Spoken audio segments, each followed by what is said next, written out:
you could hop in as he's doing it. And Okay, so it looks like we're live. All right, welcome everybody. I'm still trying to get used to this StreamYard and not being able to see everybody I'm talking to, but make the best of it. So first, I just wanted to say, uh, right now I'm feeling like the head coach of a championship team full of all stars who just got his contract extended. It's a really good feeling being appointed principal of the school. I gotta say, one of the things that separates championship teams from regular old teams is how they deal with adversity and challenges that are bound to come up. I think as a team, we've done a great job so far of handling all that this year has thrown at us. We really rallied together, supported one another, and we're going to need that even more now that we're transitioning to in-person learning. So what we're going to talk about today, we're going to give an overview of some health and safety stuff and some of the other details we've been working out and continue to work out about the return to in-person. So that means you're gonna, for some of us, it's gonna lower our anxiety a little bit. For others, it's gonna raise in some areas. And we want you to, understand and trust us that we're trying to take everything into consideration and answer all your questions and pay attention to every detail because we're all have the same goal in mind of having students have a safe and meaningful experience when they get back.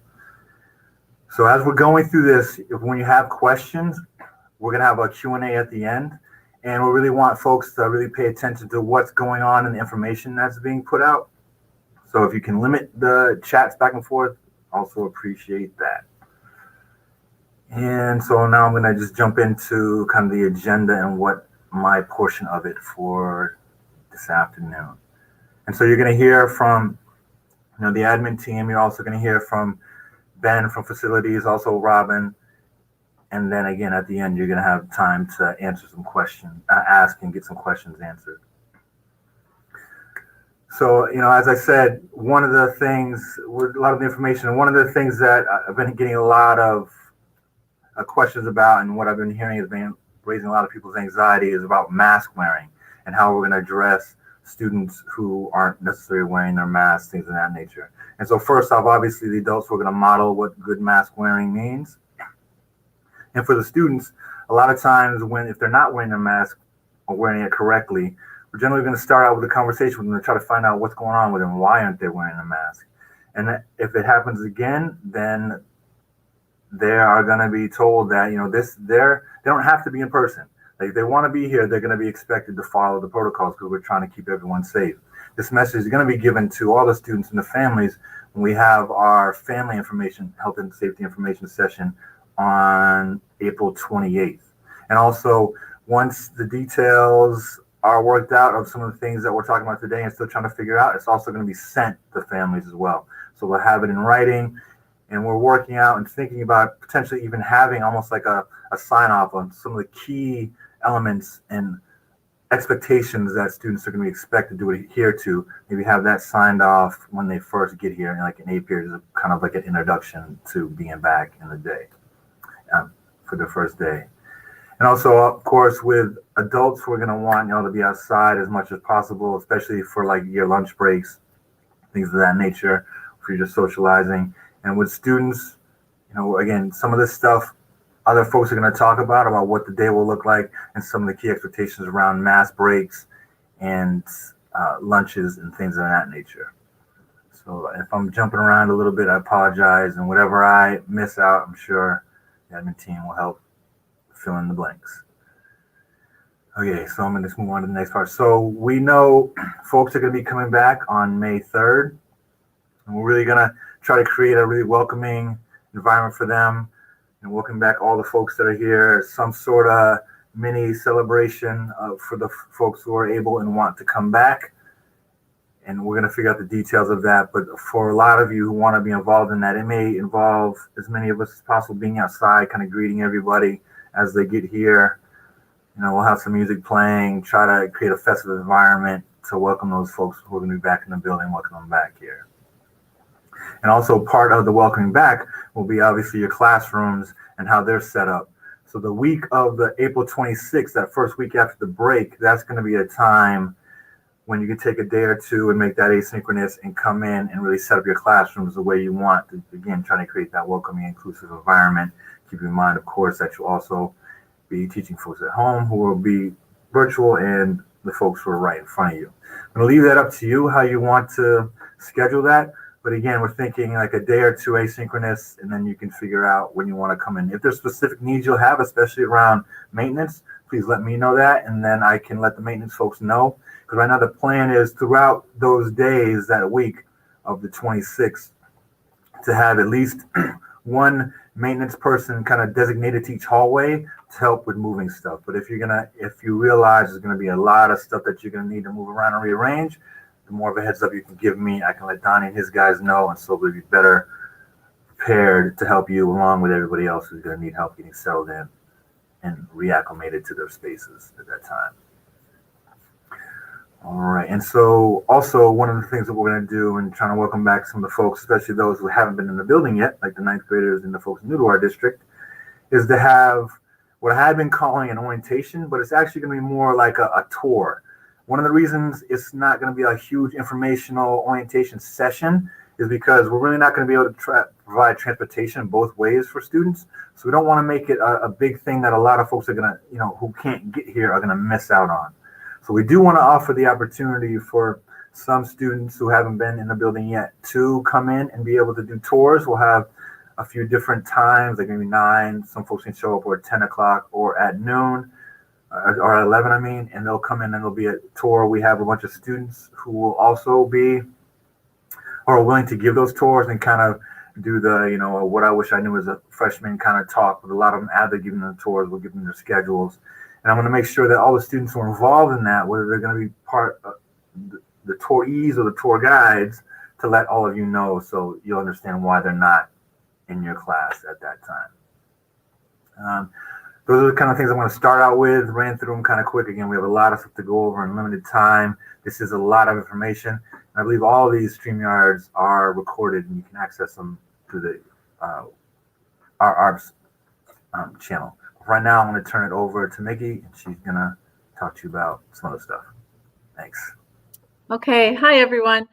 So we wanted to give you a sense of what the day looks like. Many teachers right now are teaching 3 classes, and the other half of the faculty are teaching 2 classes. And so we want to, as we thought about how to structure things, we kept that in mind in terms of what a teaching day would look like. So teachers who have A period will, come in and teach their A period, and then B period, teachers will teach their B period. And then we've actually devised an entire master schedule just that begins on May 3rd that tells you exactly what the responsibilities are after B period. So this is itemized per person. And after this meeting, I'll be sharing that with department heads to have them take the first look at it, and then we'll share it with everyone. So the most important features, we'll have 2 lunches. So when students have lunch, the teacher will also have lunch. And the students will leave the classroom, and there will be no teacher in the building who will be supervising any students in their classroom during lunch, because you'll be eating at the same time that the students who were in your B period were eating. So administrators and, we'll certainly seek the help of, potentially counselors, the dean. Our goal is to get students outside and eating outside. On days if it is pouring rain, and that absolutely isn't possible, and we're also getting a tent set up outside as well, we will have, spaces 6 feet apart in the cafeteria. We'll, utilize areas like hallways and so forth. So we just wanted people to know that students will not be eating in your classroom. In fact, you will have your classroom as a place if you need to eat there. You're also, of course, welcome to leave. Paraeducators can certainly team up with teachers and utilize those classroom areas. Again, like if it's pouring rain and leaving the building is not an option. But we just wanted to let you know that. Then your students will be finished eating lunch if you had first lunch. The B period students will come back to the classroom.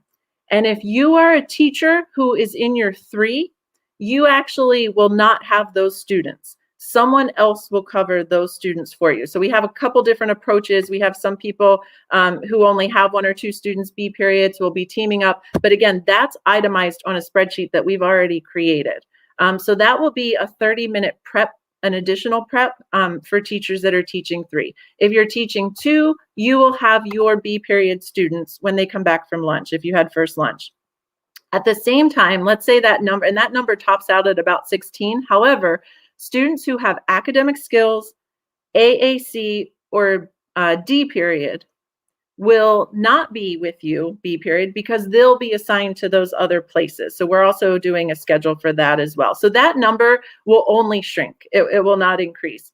And then if you have the second lunch, then when B period ends, if you're in your 2, you keep those students and then you all go to lunch together.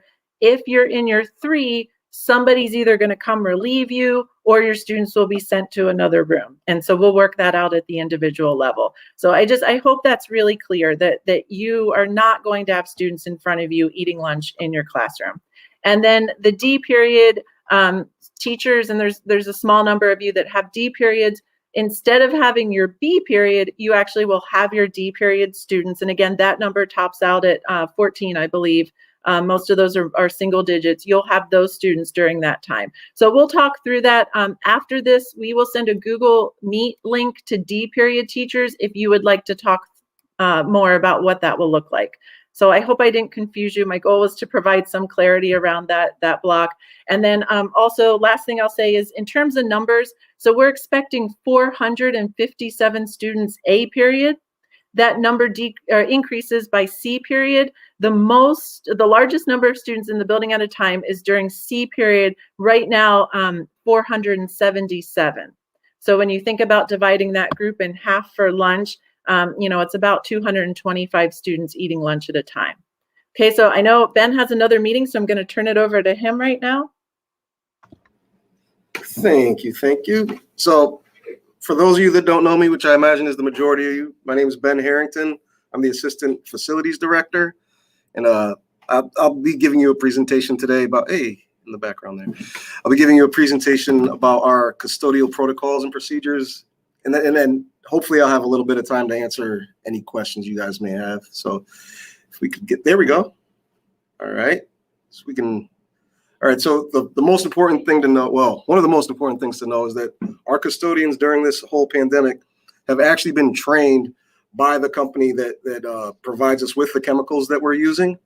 And they've been trained in hazardous communications training, which basically means they know how the chemicals work and how to use them safely and how to store them safely. So we can move on to the next slide. There we go. What we're using is electrostatic sprayers to sanitize the school buildings, right? And if you go to the next slide, what it shows is that what happens is the chemical travels through the hose out through the applicator and is positively charged so that it'll wrap around any negatively charged item, which is pretty much everything that's grounded in your rooms. So it might look like they're just spraying things, but it's actually attaching itself and wrapping around the entire desk, chair, or handle. So you can skip past the next one. It's just a video of a real sciencey guy explaining what I said a little bit more sciencey. Yeah, you can skip past it. It's hard. There we go. So what we're using is Green Clean and hypochlorous acid to sanitize with. They're both extremely effective against SARS-CoV-2, COVID, and they're both fairly safe to use if used properly and not in high concentrations. If we skip to the next one, if you see here, this is really like their sales pitch, but it actually has the instructions on the bottom here. Just look in that green part where it says that you apply the solution with a spray device, yada, yada, yada, and then allow to air dry, no rinse required.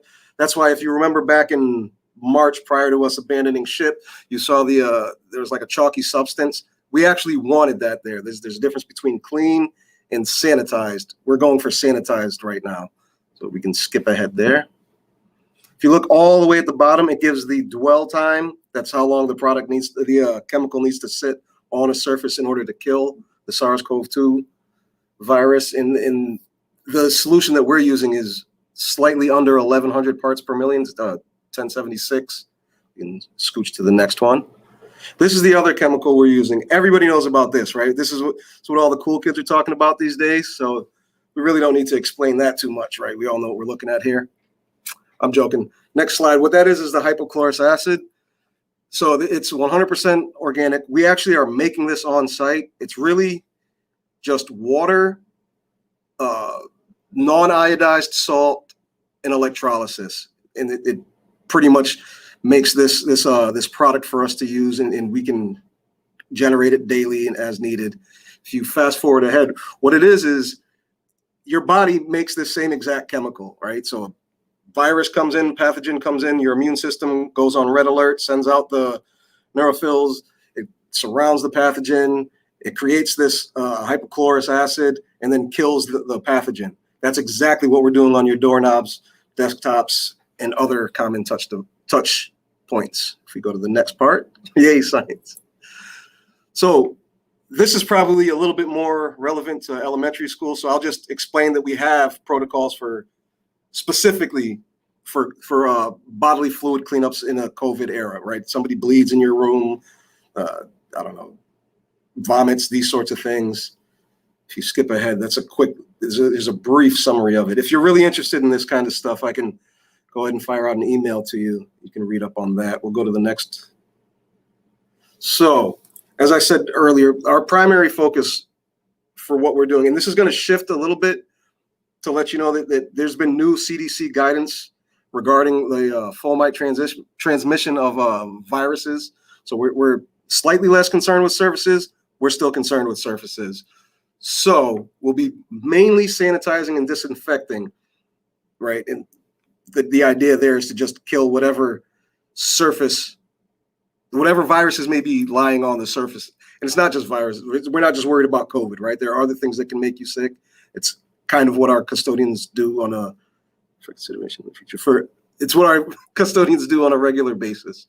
The important part here is that our restrooms will be cleaned at least twice daily.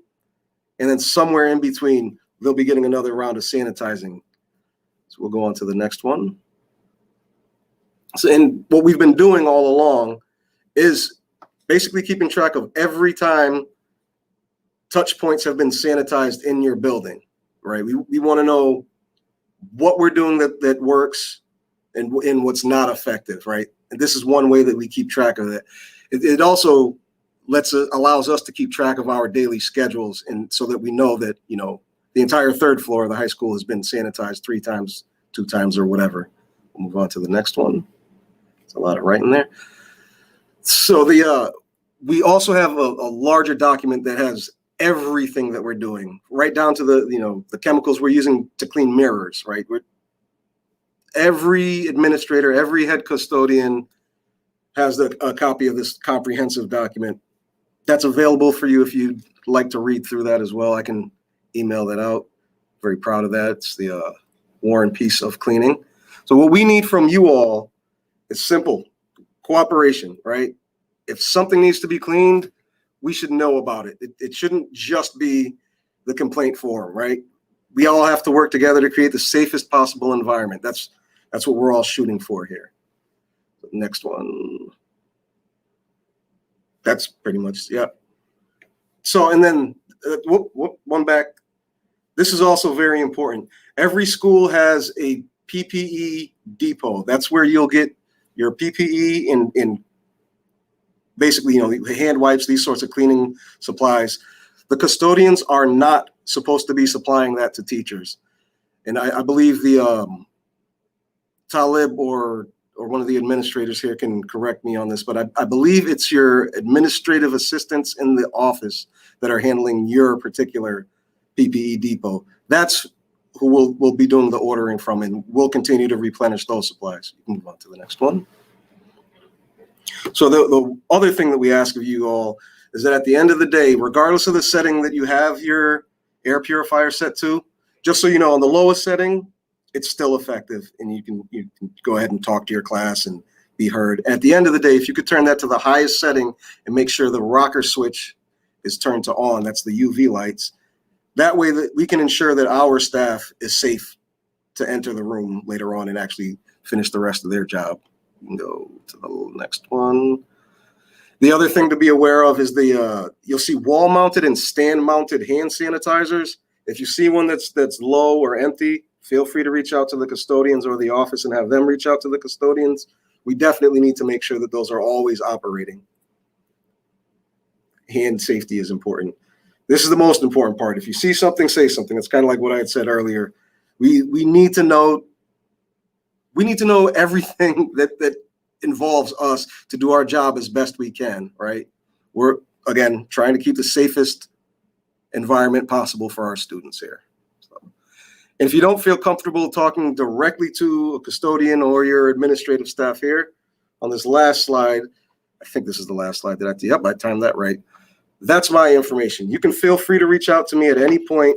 Just so you all know, I believe more in the corrective than the punitive. I'm big on problem solving. That's kind of my niche. So you can always reach out to me, even if you just want information. I mean, you want a funny joke for the day, I can do that too. So it's pretty much all I have, and I have a couple minutes for questions if anyone has questions.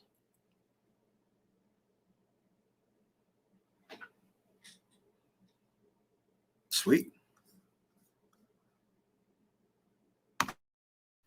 We'll give it a minute though, because there's a delay with YouTube.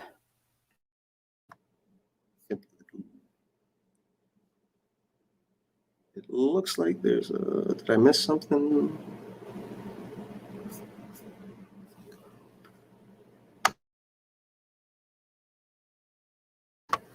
You're welcome.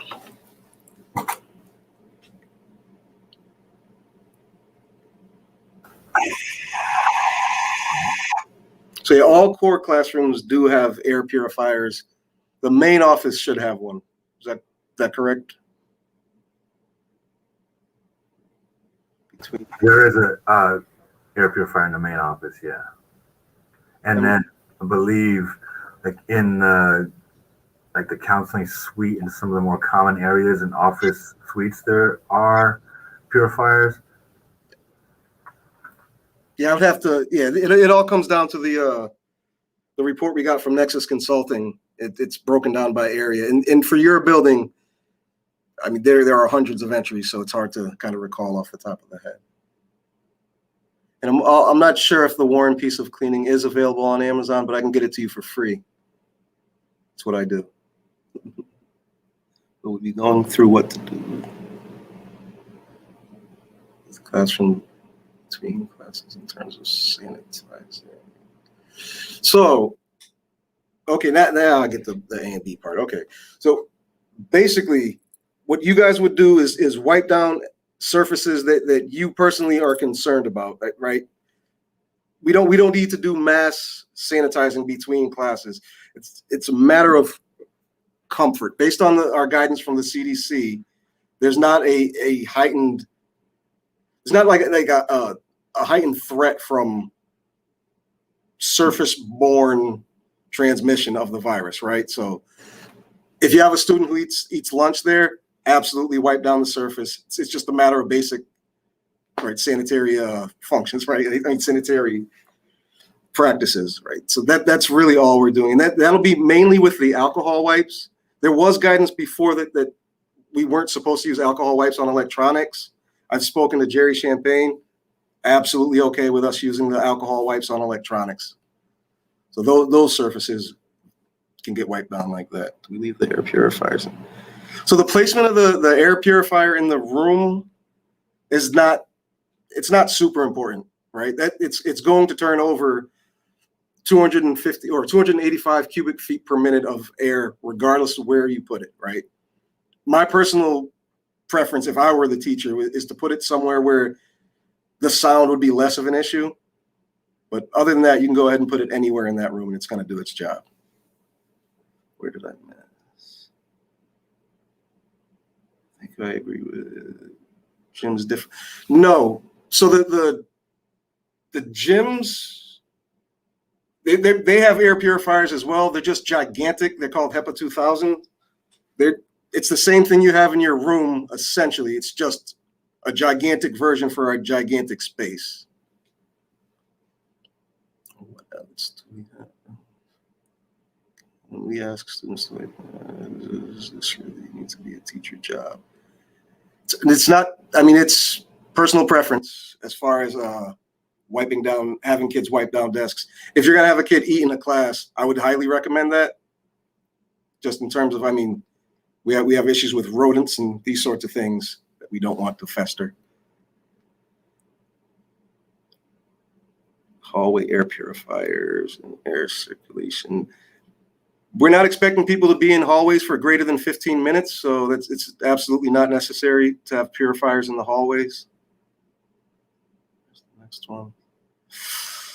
Ooh. So I would say yes, you can put a box fan in a window facing out. I would prefer that you not do that, right? Because our systems are working as designed, right? And they are not designed to have a box fan in the room per se. If that makes you personally feel more comfortable or your students feel more comfortable, go for it.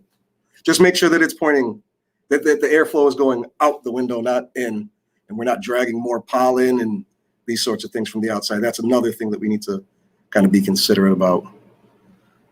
Department offices have PE health office does not. It all depends on the so rooms that are not core classrooms, that are not expected to have students in there regularly, it's all going to depend on the airflow of that specific room. So, and off the top of my head, I don't have the Nexus numbers for that room. Windows closed or windows open, personal preference. One thing to be aware of at this time of year is we do have there's the pollen factor. So it is better to have more fresh air in. We also want to be aware of the fact that we have maintenance folks that'll be out there cutting grass. Certain folks have allergic reactions to that. I would kind of suss out your particular group of people, but if you want the windows open, go for it. More air, better. Yeah, again, this is another matter of comfort, I would say.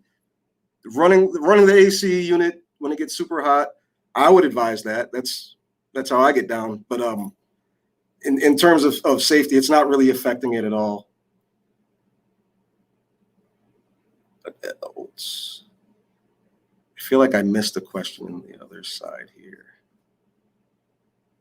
If I missed anything, you all can email me, and I'm really approachable. I'm good with people. I'm nice. All right, so I have to run and go give the same exact spiel to the middle school right now. So, see, it's been great talking to you folks. Thanks, Ben. Appreciate it. Thank you, Ben. Yep, no problem.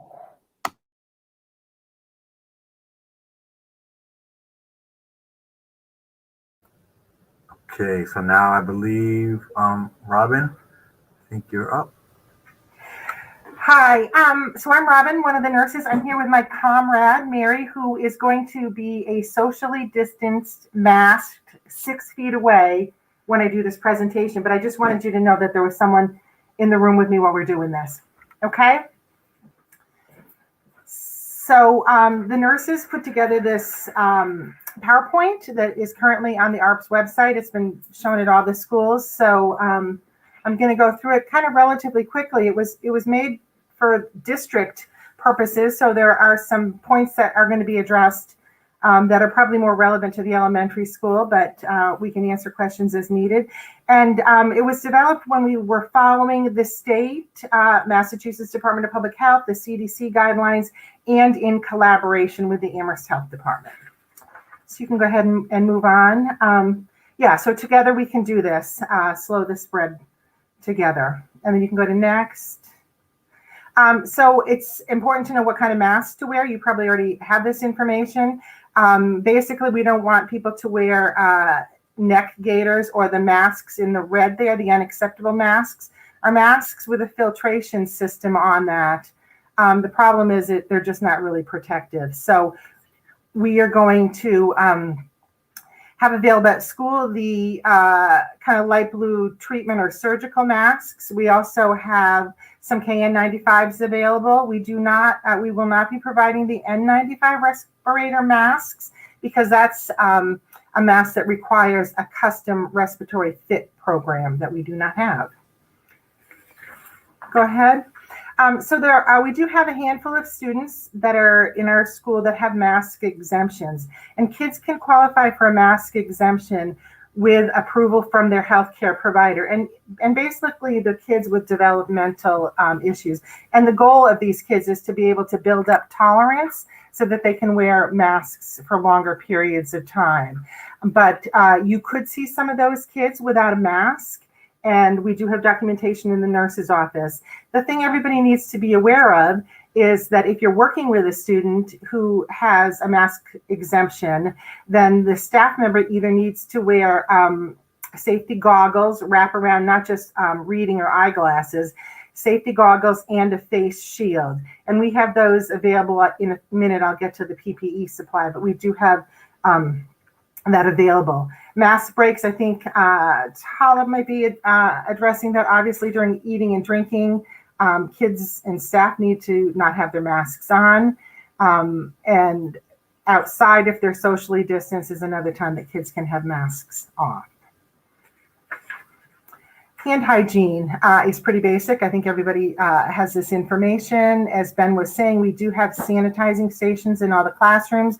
What we're asking for people to do is during transition, so if you're moving from one classroom or one space to the other, sanitize your hand. The custodial staff is the one to be notified if we are running low on sanitizer and they need to be refilled. Okay. So social distancing, the recommendation and what we're going to be following at school is to try to keep 6 feet distance whenever possible. That's our standard. Ben went over some of this, so I don't really want to repeat, but the windows open, that kind of thing, to help with air circulation. Okay. So families will be getting either a text or an email from central office every morning, reminding them to check their child's health status and to contact the school nurse if they have any specific concerns. At school, we do have a program available. It's called Binax Now by Abbott. So if somebody becomes symptomatic while at school, that would be a student or a staff member, we are able to do a rapid antigen test and get a result within 15 minutes. There's a protocol that we follow, but basically if somebody meets the criteria to be Binax tested, they will be sent home. There are places available. We have information if anybody wants to know about places you can get tested if you're asymptomatic, and that's the Mullins Center and some local CVS's. You need to have a scheduled appointment to be able to get that asymptomatic testing done. But we are able to do the symptomatic testing for students or staff while at school. If you are home, if you wake up in the morning and feel like you have symptoms, or this message has gone to students too, we don't want you to come in symptomatic and ask for a test. We wouldn't be able to test you. We want to keep anyone who is symptomatic outside of the building. And basically, if you're sick, stay home, contact your healthcare provider. Contact tracing is something that Mary and I have been doing for over a year with the Amherst Health Department. So we follow quarantine and isolation guidelines that are set forth by the state Department of Public Health and by the CDC. It's really going to be important for teachers to be able to keep a tight track of attendance, because we may look to see when a student was in or out. Seating charts are also important to keep track of a seating chart.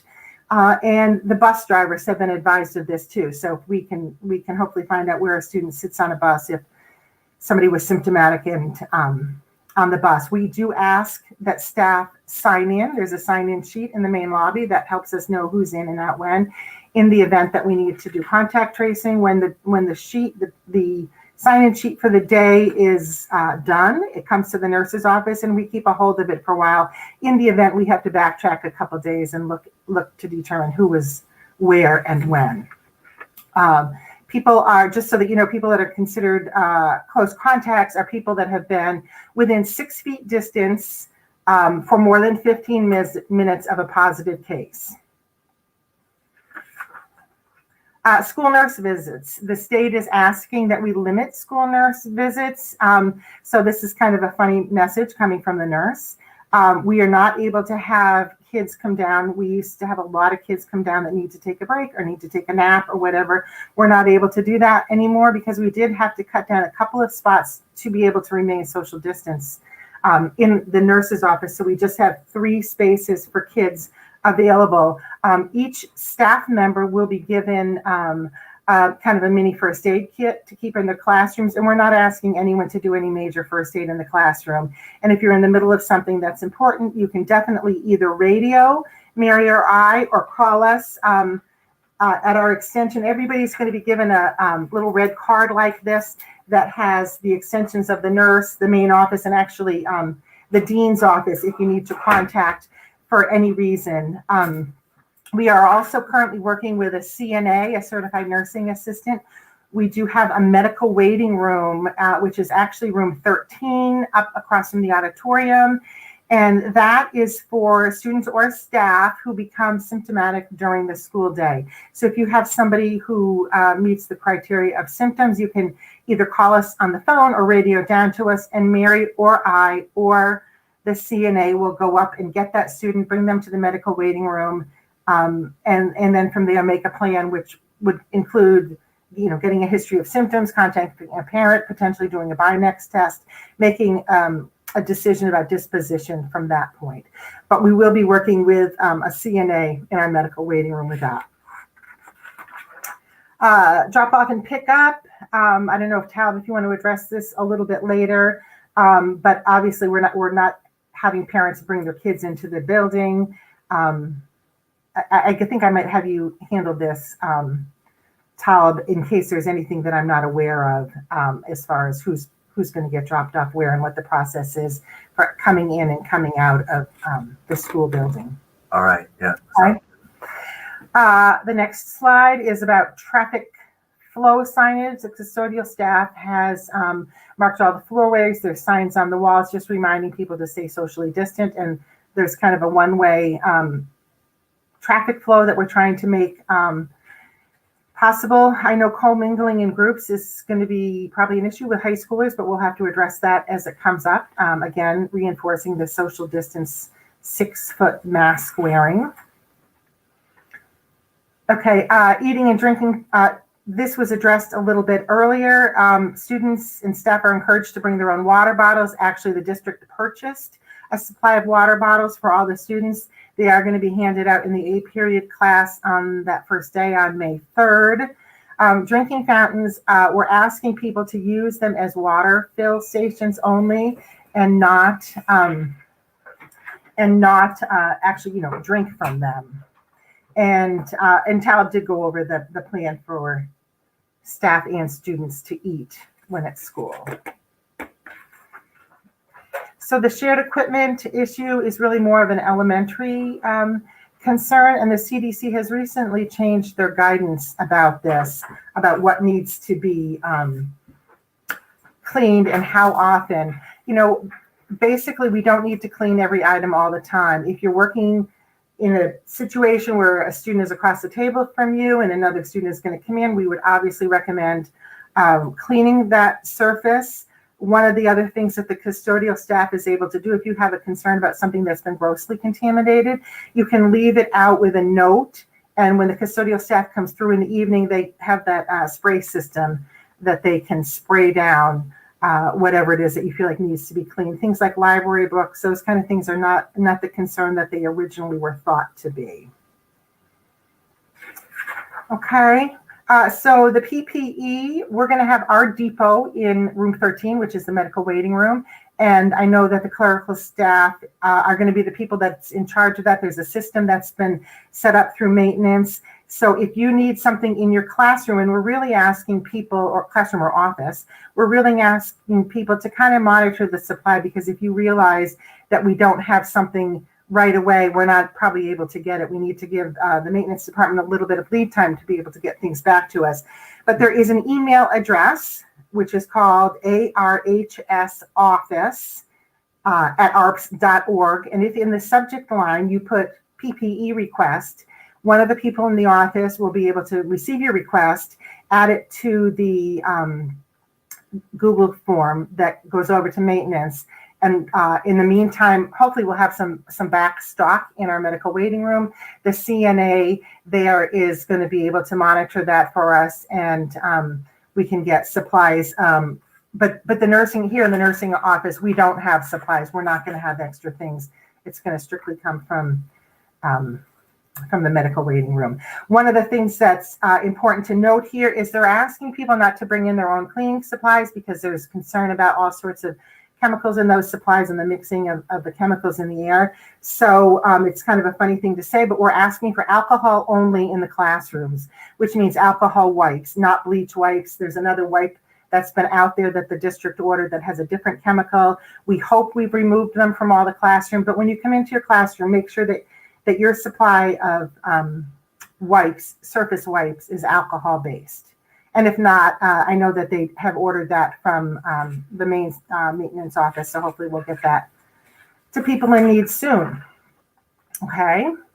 Travel guidance. I know this is also a big issue with April break next week. We've gotten all sorts of calls and emails asking for guidance about whether people can or cannot go somewhere.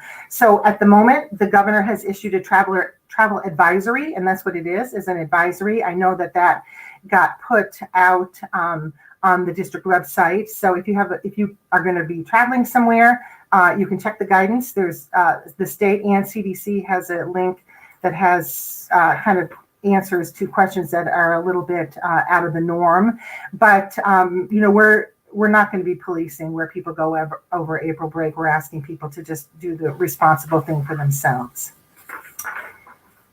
And that's about it. This is definitely, I'm going to say, been a work in progress. Things continue to change on a routine basis. So we're keeping up with it as best we can, and know that we are working, as I said, to follow the CDC and the state guidelines and working closely with the Amherst Health Department. Okay.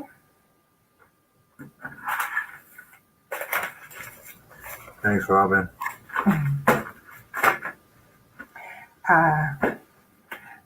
If we assume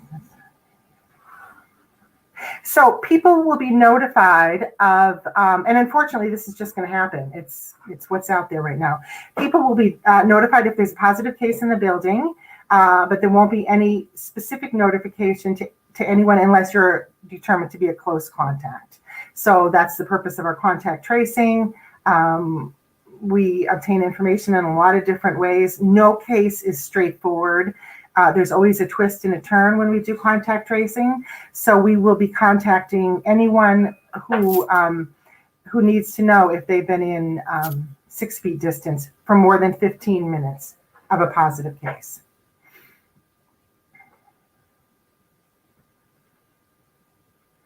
So I think I might have just answered that, Jonathan, but if not, again, anyone who is determined to have been within 6 feet for more than 15 minutes of a positive case will be notified that they're a close contact, and then they'll be given information. This is sort of, we work hand in hand with local health departments. So if this is a situation, a positive case that's in Amherst, we'll work with the Amherst Health Department. We have people, staff, and students that are not working, living in Amherst. So we contact that health department and collaborate together. As I said, there isn't a straightforward answer about number of days for quarantine and isolation periods. It depends on a variety of factors, but anyone who's determined to be a close contact of a case will be notified. Vaccine status. Yes, vaccine status is a great thing. We don't have the right to ask anybody what their status is. We don't have the right to ask kids, families, whether they've been vaccinated or not. That's a personal decision. But that will make a difference, Chris, to answer your question. That will make a difference depending on exposure and how we proceed if somebody's been vaccinated. Yeah, and then, I'm sorry, that's the other issue. They will need to prove that they were vaccinated by showing us, documentation that they got vaccinated. Yeah, okay. Just for cleaning the whiteboard. I would assume that the regular whiteboard cleaner that we had been using is something that we can continue to use, Sarah, for whiteboards. I am not 100% sure. Isopropyl or ethanol alcohol. Ben would be the Ben would be the one to answer that specific question about what kind of alcohol. But I think the point here is that we're just asking people to use the wipes and cleaning products that we've provided. somewhere in the teaching aid. Um,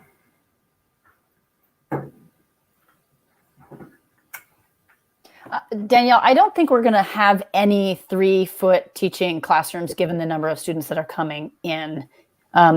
Sorry, Robin, to butt in, but No, I appreciate it. that scenario is not, we don't have that scenario. So.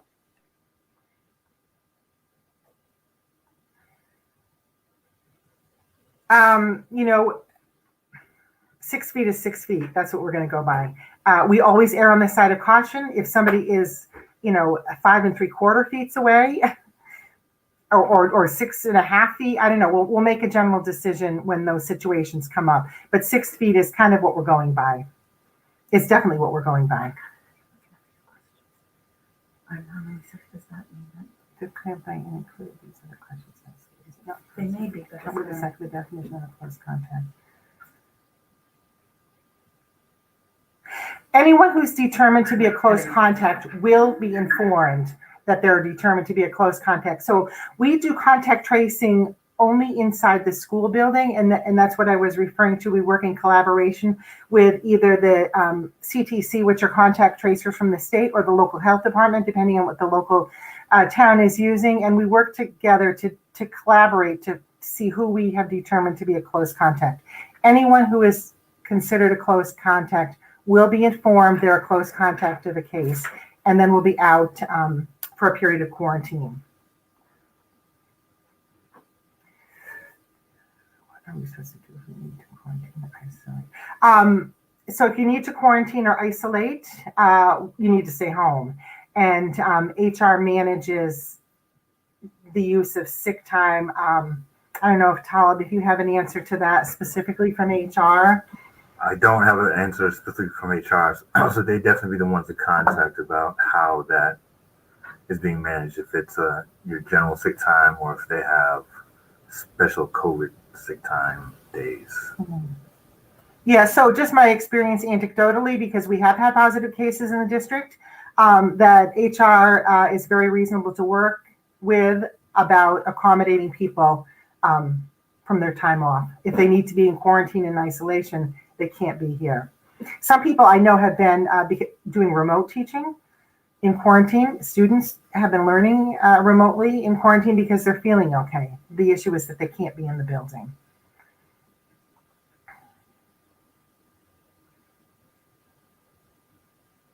So, that's a great question. And we are just going to have to work through these situations as they come up. Who will be keeping track of that? It may be the case. We may need to ask the case who they've been eating with. We're asking people that are monitoring lunch periods to, as best as possible. I know the reality of the situation, but as best as possible, make sure people, because when they're eating, they're without masks, make sure people are staying 6 feet apart. And so if you are more than 6 feet apart of somebody who's a positive case, then you wouldn't be considered a close contact, because the 6 feet is a determining factor there.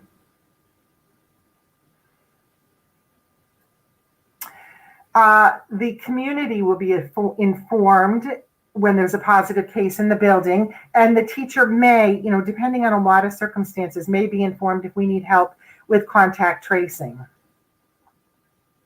It's a fine line. It's a balance that we have to walk between protecting the privacy of somebody who's COVID positive, student or staff, and protecting the health of the community.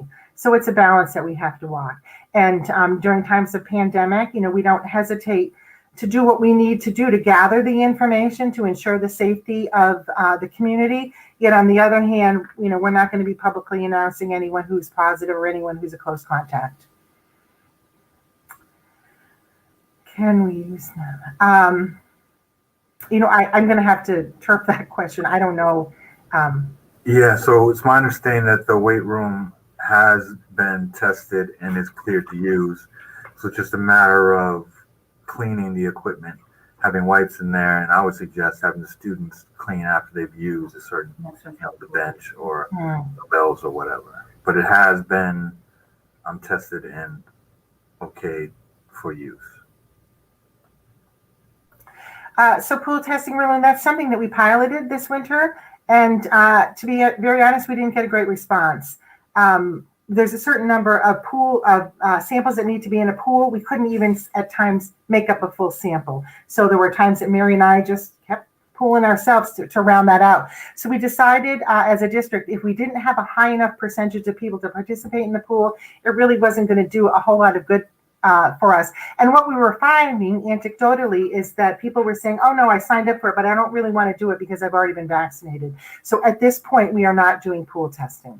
And we were only doing it for staff. And we were only doing it for staff at the time that we were. Mm-hmm. You mentioned calling.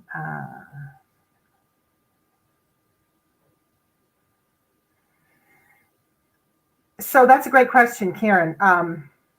So call the nurses, definitely, if there is any question about health situation. But if a student, we actually had this discussion the other day here, if a student just needs to take a break, I don't know that we've had a space identified. I know there are students who are given pink passes to be able to leave when they need to take a break. And I don't think that's been determined about where students. Right. Well, I'll jump in at this one. So Sure. One of the things, especially for those students who have the pink passes and can leave for breaks, when they leave for a break, if the person that they're going to see, whether it be their counselor, a guidance counselor, or the nurse, and those people aren't available, we're going to have some chairs in the main lobby area spaced out in between the guidance office and the main office for students to sit there and wait for a certain amount of time until an adult can really talk to them. But this is one of the many things we're trying to finalize, but this is our initial thought. And like everything else, it may change and we may have a different protocol for those students. But for right now, we're going to have a designated space for them to go. And as we get closer to being back in person, we'll make sure that all families know where that is and how to use that space.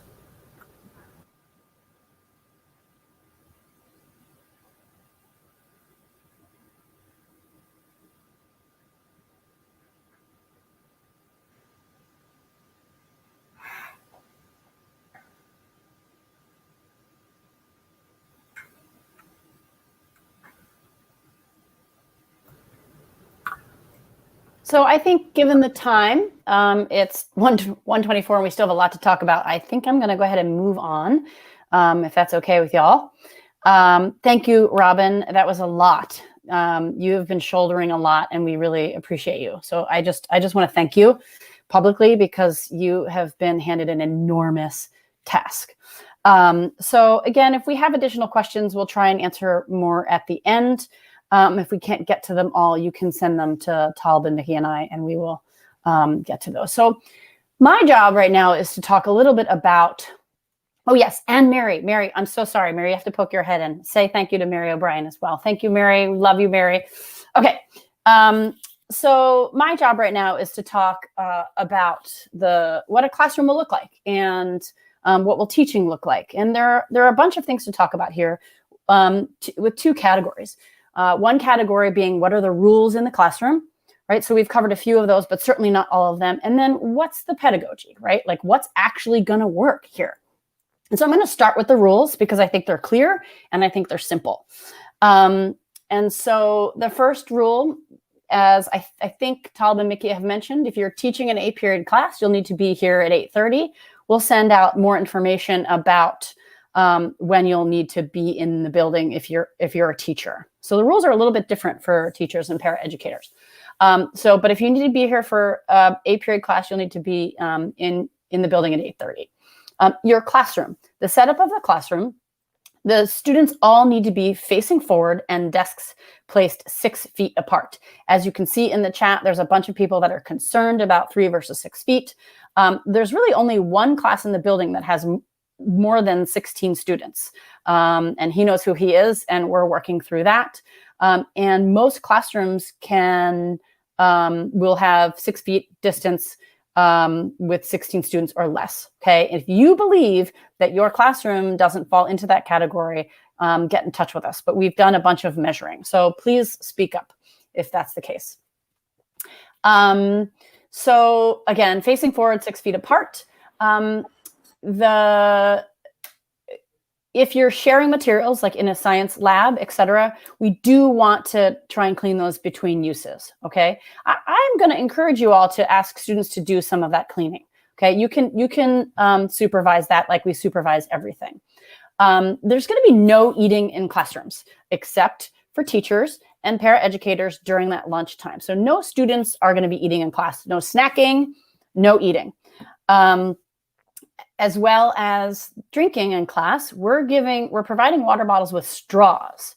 Okay, and we need students to use those water bottles. Those straws can slide up behind the mask, and so they can be drinking using those water bottles with straws. Other water bottles that require you to take off your full mask to drink, we don't want students to be using those. Do you have something to say about that, Mr. Siddiq? I do, yeah. So the water bottles that the district has totally. provided us to give to them aren't the original water bottles with the straws that we planned on it. So if they're just gonna have to try to be quick about it and lift the mask and not necessarily to take it all the way off. But yeah, it's gonna be, we gotta work with what we got. And for right now, this is. All right, we'll talk through that one. Right. That wasn't what I wanted to hear. So no nose blowing in class, right? If you have to blow your nose, you're going to have to go out of the classroom to do that into the bathroom or outside. So we're not going to blow our noses in class.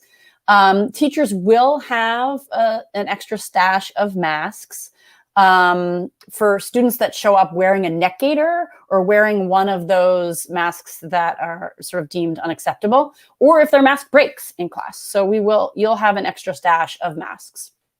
So those are the in-class rules. We're stepping away from this idea of mask breaks, right? We are not an elementary school with cohorts. We're a high school.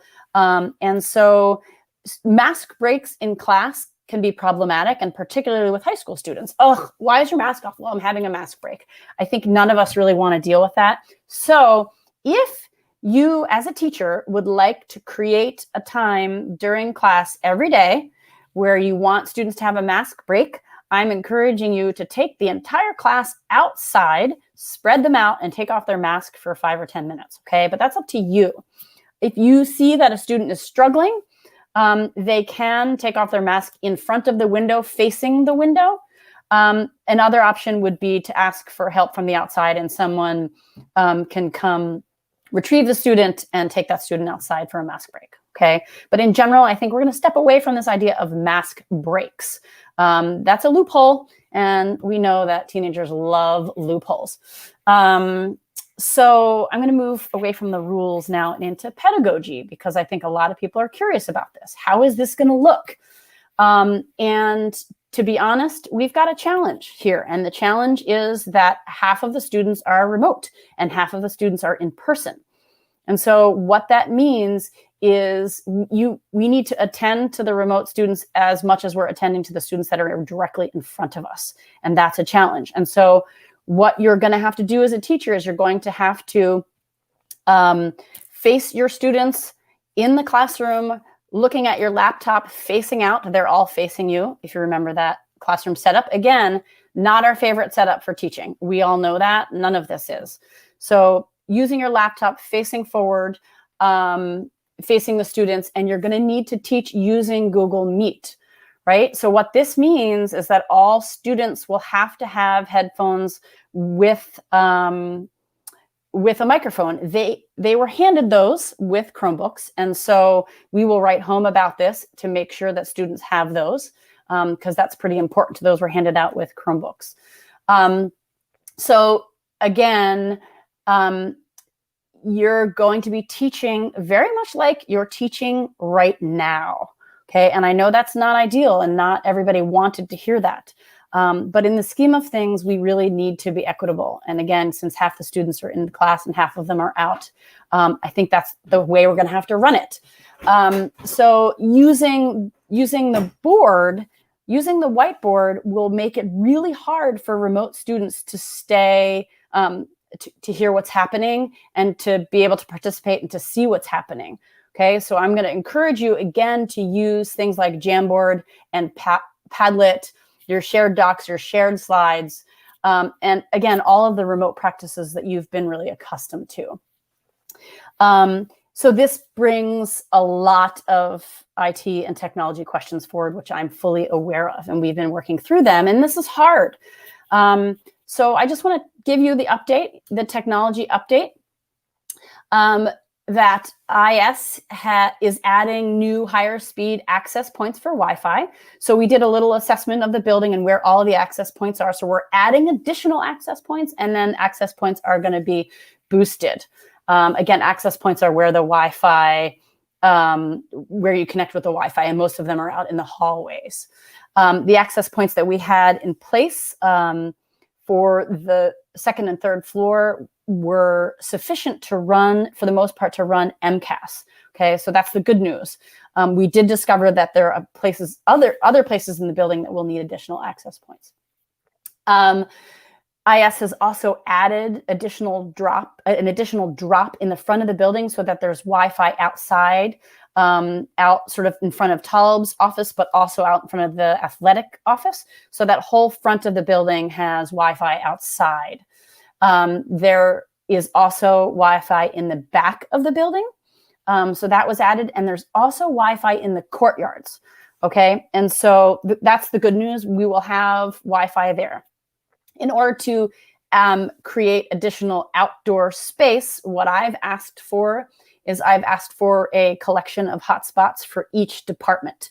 I can't say how many right now. I've asked for 8 to 10 per department. I don't know that I can pull that off, but we're going to try.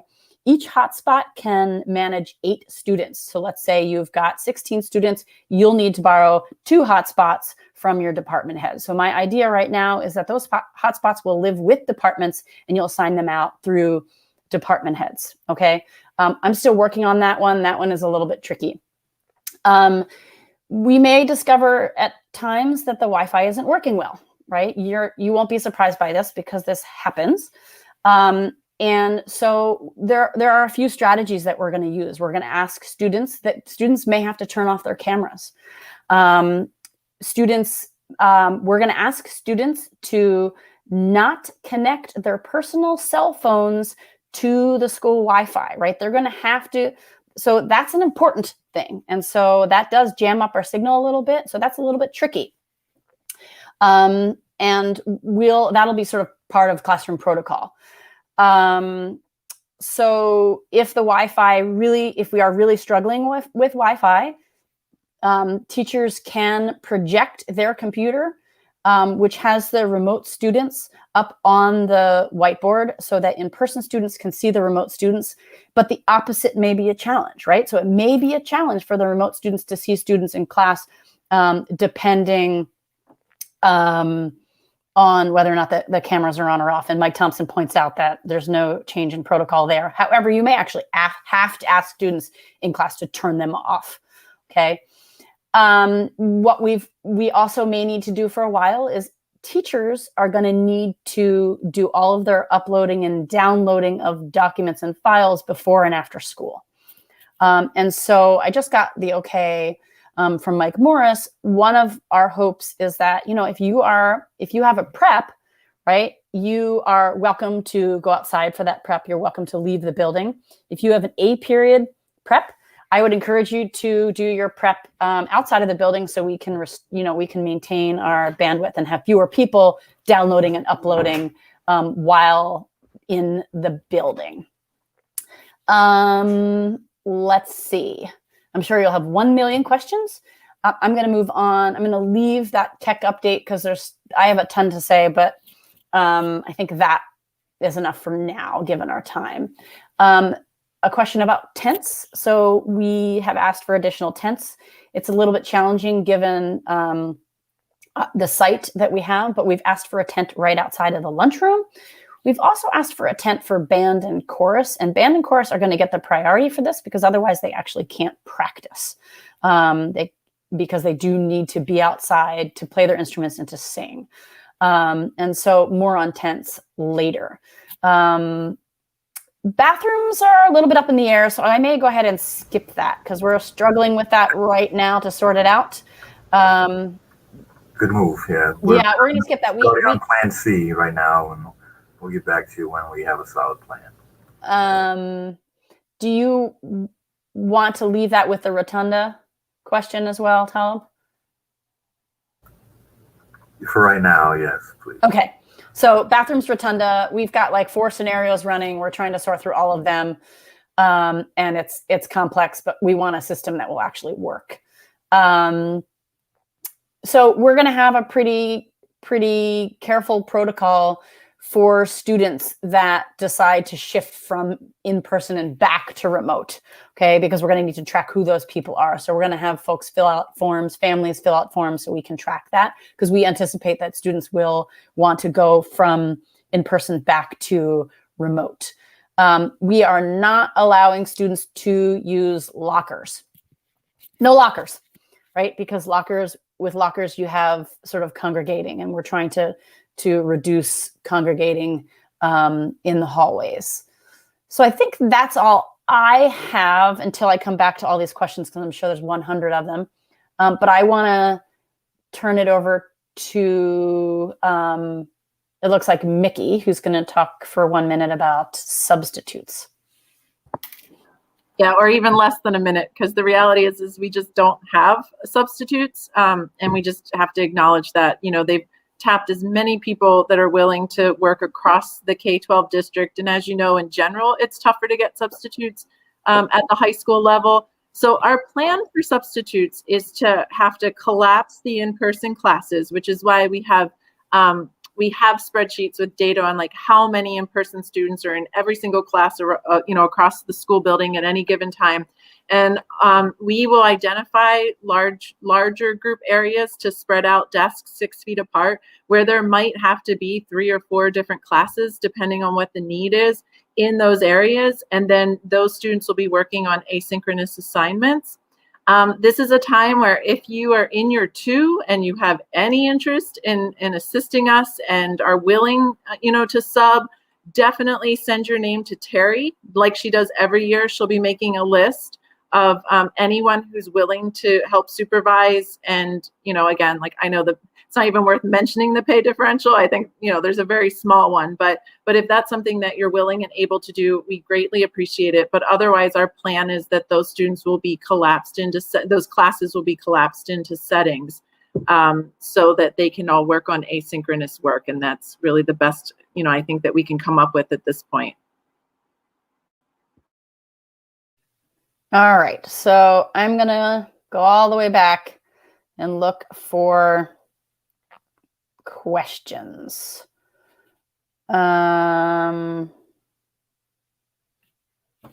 So use of lab materials is acceptable as long as it's sanitized between usage. The answer to that is yes. The real question is, what will students at home be doing? Do they have those same lab materials? Do they have the same plan in place? So that's sort of the question that I would ask when thinking about that. The headphones thing. So we will write home. We will ask families to reach out to us if they need us to provide them with headphones. So if they don't have headphones, we can't actually afford to just give all students another set of headphones. So we're going to ask families. We are also going to have to ask families and students to come prepared every day. They're going to have a packing list, right? And this packing list is going to include things like headphones, pencil, all of the things that they need, and it's an extra mask. I think we could get a few extra chargers, but the challenge with that is that students can't move their desks, right, to another place in the room when they're charging their Chromebooks. And so it's really important that Chromebooks are charged. And I think you and I, we all understand that's going to be hard. Students are going to come without a charged Chromebook, and our plans come crashing down. So the packing list is really important. And I think for executive functioning purposes, at the end of every school day, teachers are going to have to say, look at your packing list, make sure you charge your Chromebook. And this is going to have to be a little bit of a culture shift, and maybe that will help us in the future. And so Sarah points this out too, that the chargers are a big thing, and a lot of students want to keep them plugged in all day long. We can talk about some extension cords, because again, we can't move desks, in classrooms to give the student next to the charging station. So, okay, that's headphones again. So you will be using your laptops, Robin. You'll be using the laptop that was assigned to you. And those laptops you will have a hardwire connection for your laptop, right? So you're not going to be using Wi-Fi for your school issued laptop. Yeah, Sean, I'm going to work on that one. That one's tricky. So right now, we don't have a lot of extra space for breakout spaces and for special ed specialists, but that's actually on our list. So one thing that you may not know is that we have an enormous document going, a spreadsheet with all of these concerns on them. And so we're choosing not to go over every single one of them because it's already passed. But that is on we're working through it.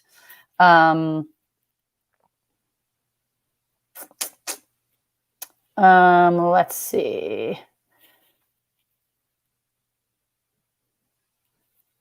So students always need to use the bathroom when they get to PE. How will we handle the situation? Well, this is part of our bathroom conversation. We'll get to that when we talk about bathrooms. I was told that I was going to be using Wi-Fi for my laptop yesterday. Only if it's a personal Wi-Fi. It's only if it's a personal laptop, right? So if you have a school issued laptop, you're going to hardwire that. Let's see, did I miss anything?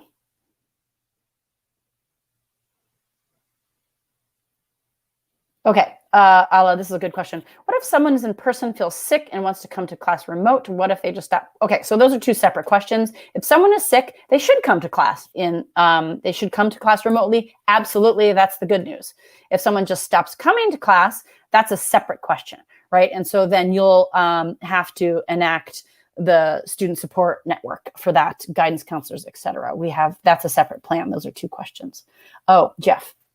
If we want to teach outside, are we able to run Meet from laptop outside? So that's an excellent question. We need to give priority for directly outside of the building Wi-Fi for ensembles and singing, because they need to be outside every day.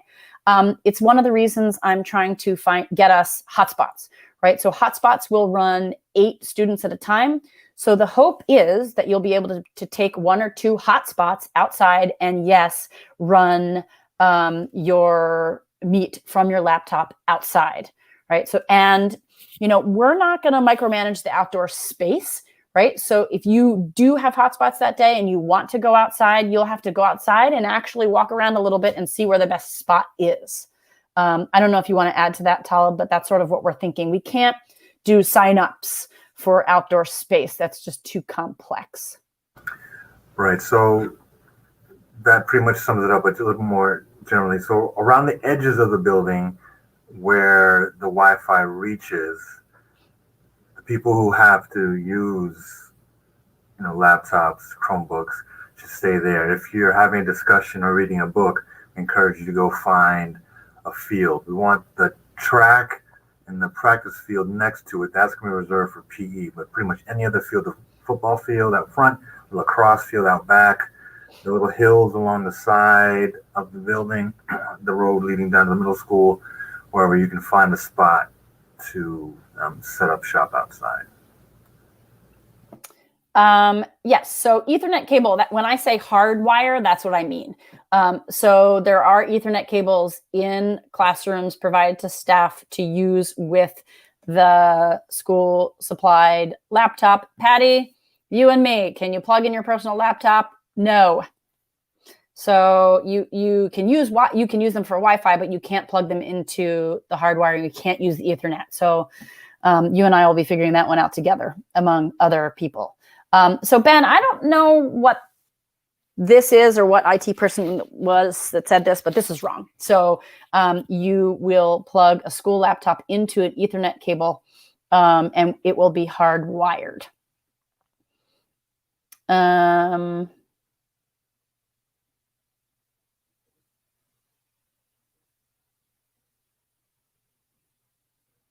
Okay, so I'm going to leave just another minute for questions. I'd like to be able to give a positive, fun update on graduation, but I'm a little worried about time. What do you think, Mr. Sadiq? Yeah, we've been going on for a little while, but you'd like a super quick summary as we wait for a few more questions to come in. Sure. Do you want to go ahead and do that? Sure. So for right now, a few of the bullet points. So it is going to be at Look Park. We're sending out a survey to seniors to find out some of the details. Right now, it's looking like the seniors will each have 5 guests allowed in Look Park. The graduation ceremony itself will take place in the Pines Theater. There's 6 pavilions around Look Park that we've also rented for the day, where we'll have a screen and it will be streamed. The ceremony will be streamed to the family members at each of those 6 pavilions. We'll be getting in touch with, as for some volunteers, there's not going to be a whole lot of our faculty and staff who will be there, but there will be some of us who will be there to kind of help manage the day. It's going to be like an all-day event, a rehearsal, some lunch, the families come, graduation, some more food, and then a dance party / our version of a prom after, at the end of it. I don't know if you want to fill in anything that I missed, Sam. No, but we are looking for 6 folks that think that they could successfully run a projector from a laptop to a big screen on each of the pavilions. So if you are someone that thinks that would be right up your alley and want to hang out with 150 family members outside, we need you. Hopefully this will all work. It's really exciting. It feels like it's a great solution. And so far the students are pretty excited about it. I'm going to go back to questions now. Yeah, Mike, I just saw that question. I love that question. It's a hard one. So I can ask. So not all of the desktops have been removed, and I haven't gone through to do an analysis of every single room. And so I will do a little bit of investigating and find out, because I could ask them to leave the mouse. I think in general, additional equipment is probably not going to be possible. But I would love for them to be able to leave monitors for you all. I also think that teaching from a laptop and then an additional monitor might be tricky for students in the room to see you, but I'm going to work on that one. That one is a really interesting question, and I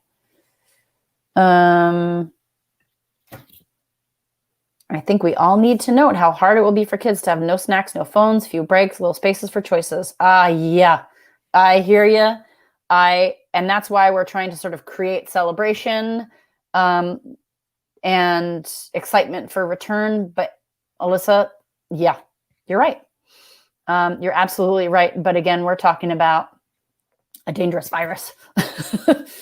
I don't mean to be flippant, but I think we have to be, the rules need to be really clear because students are so likely to look for loopholes. And there may be students that have been sort of asked to come back by their parents, but necessarily didn't really want to be back in person. So we may have some reactions to that and some people pushing the limits, but we're really going to work hard on a culture of health and safety and caring for each other and honoring each other and caring about each other. And it really is going to be our job as a community to keep each other safe. Okay, I see that it looks like Ella answered this question. Yes. Yes, patience, compassion for each other and our students.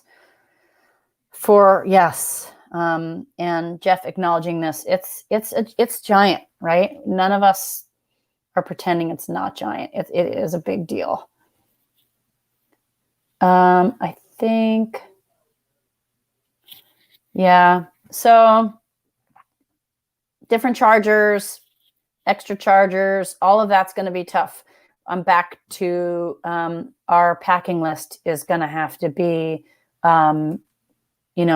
very important, and parents and students are really going to have to pay close attention to that packing list, because we can't function in many cases without it.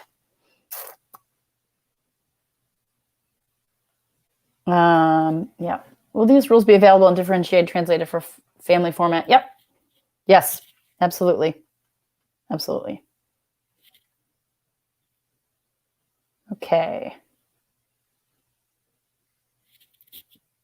So, yeah, I saw that translated. Yep,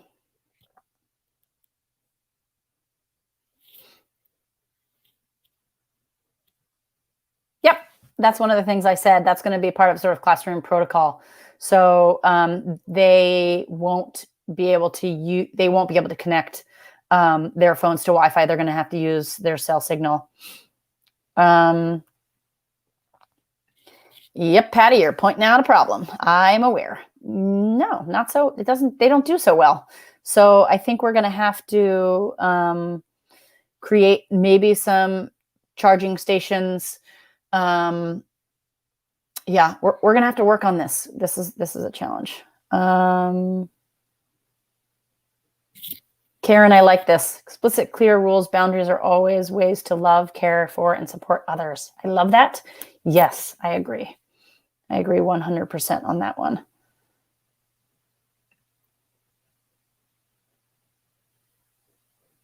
I think I'm going to end with that. What do you think?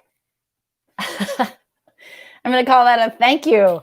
And please let us know if you have additional questions and concerns, because we do have an enormous document that we're pushing through all of the details.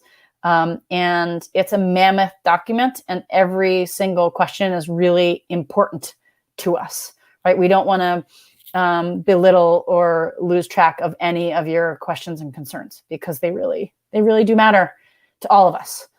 We want you to feel comfortable and safe and excited to come back if you're coming back. And anxiety is hard, right? So if the entire building is anxious, it will be projected, and then students will feel it. And so I think it's really important that we address all of your concerns. And I don't know if Mr. Sadiq, if you said this, but I keep calling him Mr. Sadiq because honestly, I've done 100 family. So we're the 28th, we're going to set up an opportunity for faculty to process this together, this idea of returning in person in small groups before we return. Because we want you to have a space to really talk about your anxiety, to talk about how this is going to feel. And we don't want to ignore the emotional side of this, the compassion, as Karen points out. And, people at some level are panicking, and we understand that. And we want you to know we understand it, and we want you to have a place to really talk through that.